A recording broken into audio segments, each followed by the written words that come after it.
So it's kind of spotty rain, and I'm trying to make 2 videos in one day today. Yesterday's video I made prior to making this video. To me, it was only a few minutes ago. With the magic of YouTube, it spread out over a day. So today I'm going to talk about chickens a little bit. As I was saying in yesterday's video, I'm really not going to care what the algorithm thinks I need to do on this channel. I'm just going to do what I think the viewers want to do. If I lose subscribers over that and views, I guess that's what it is. But I'm going to let the chickens out. They all get excited while it's not raining. In between the rain events right here, they'll go in if it starts to rain.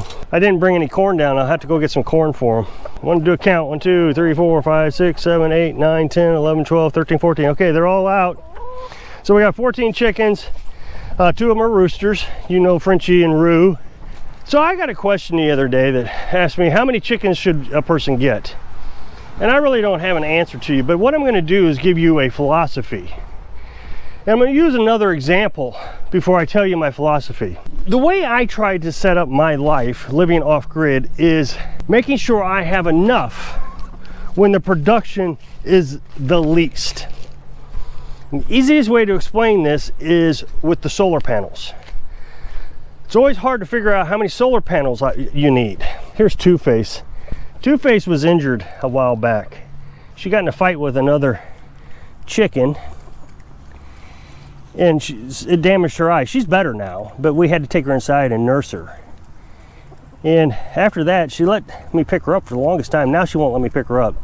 But now when it comes to corn time, she's the first one down here to get corn. I sure do like this bird. She's the youngest we have.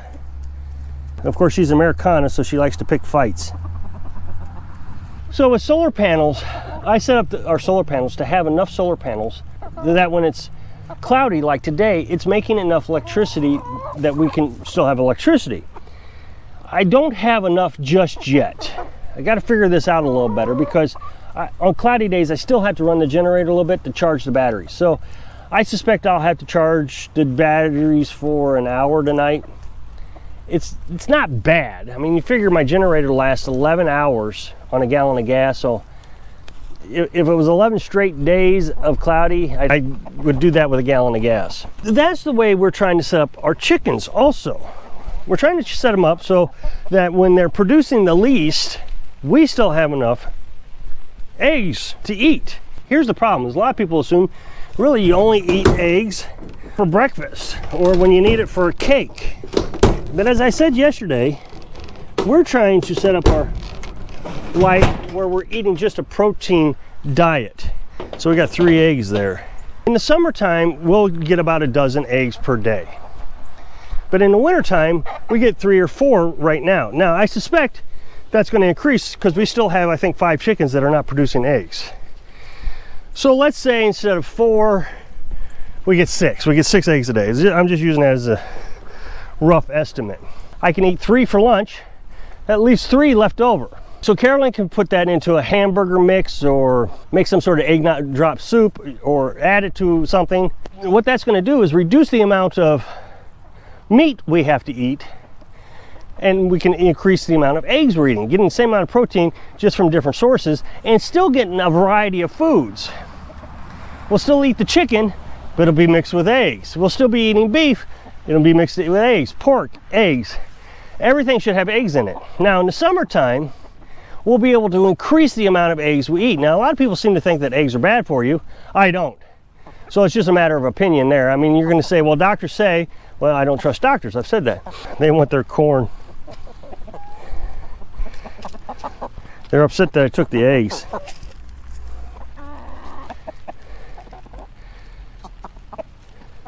We're trying to incorporate eggs into every meal. Right now, eggs have completely taken over my lunch. That's all I eat for lunch is eggs. I used to eat peanut butter and bread, but we're learning that carbohydrates are really bad for you, processed foods. So we're trying to get away from all that so we can live an even more healthier life. I don't think people realize the garbage that we're putting into our bodies, and I kind of brushed on this yesterday.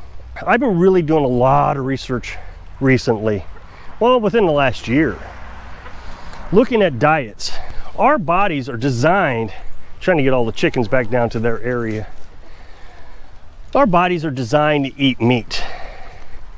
And I've been reading story after story after story of people who have went against the doctor's suggestions. You know, eat vegetables, go on a low carb diet, all this stuff. And they're just eating a carnivorous diet, meat. And one person was eating greens, meat and greens. Not vegetarian, but just meats and green beans and spinach. And is feeling so much better. There's a psychiatrist I was listening to.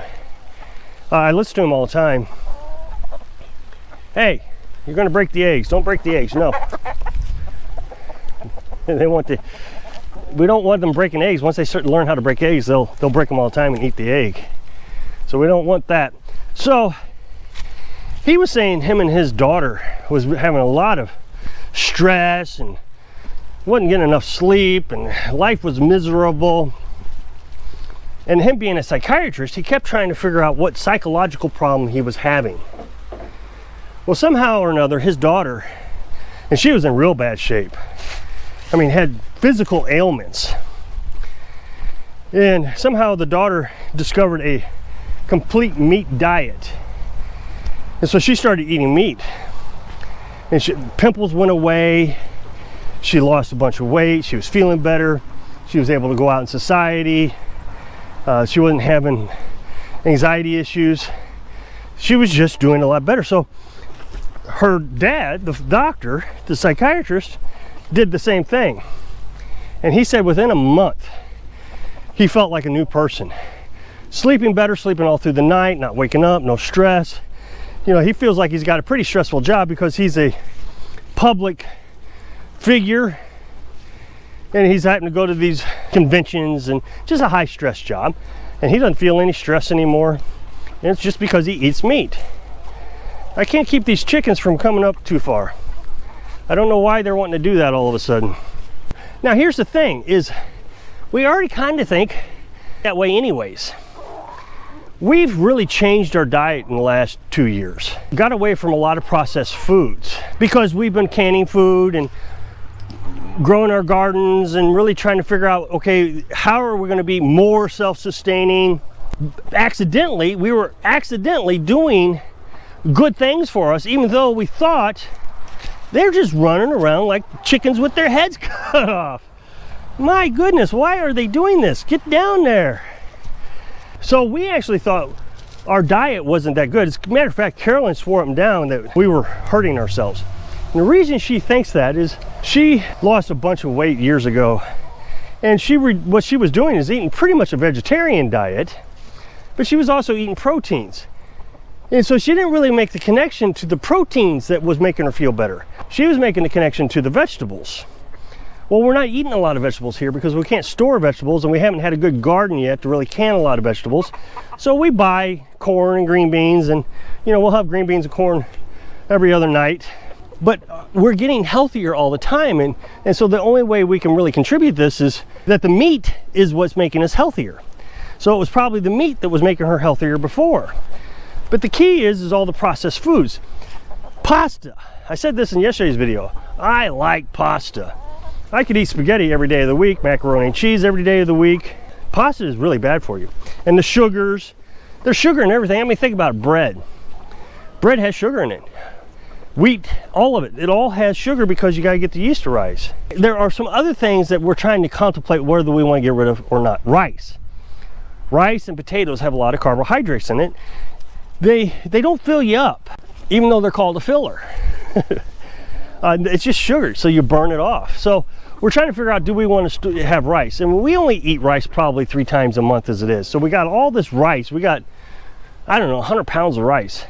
But we're also thinking, if anything ever goes bad and we can't make it to the store for whatever reason, we can eat the rice as a filler, so we're not eating so much meat and eggs. And I'm telling you, Carolyn has felt so much better. I've said this in previous videos that Carolyn has social anxiety, and she used to have to take medication for it. Well, I haven't seen her have an anxiety attack in at least a year and a half. And it's got to be the diet. Now, I know a lot of people are going to say, well, she's not in social situations.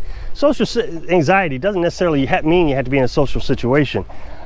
I'm around. That is a social interaction. And it can cause her stress and anxiety.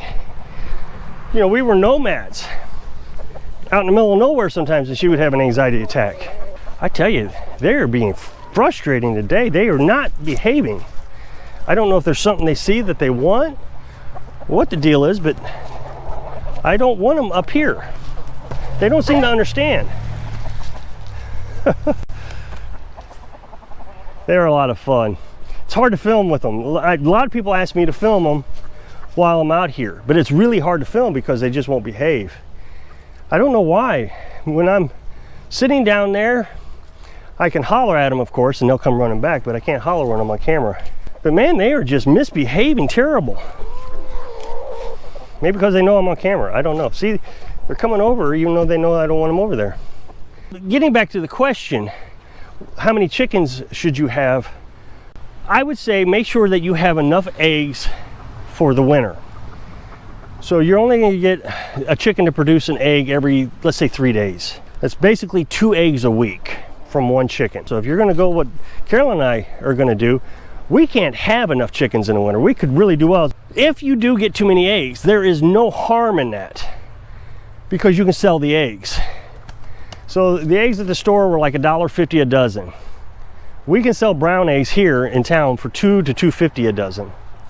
We also have the Americanas, which produce colored eggs. And the colored eggs can go from $3 to $3.50 a dozen. So in the summertime, your chickens are going to be producing enough that you can actually buy the feed with the price of the chicken eggs. So I hope I can inspire you to plan out your future so you can live your dream. Thanks for watching.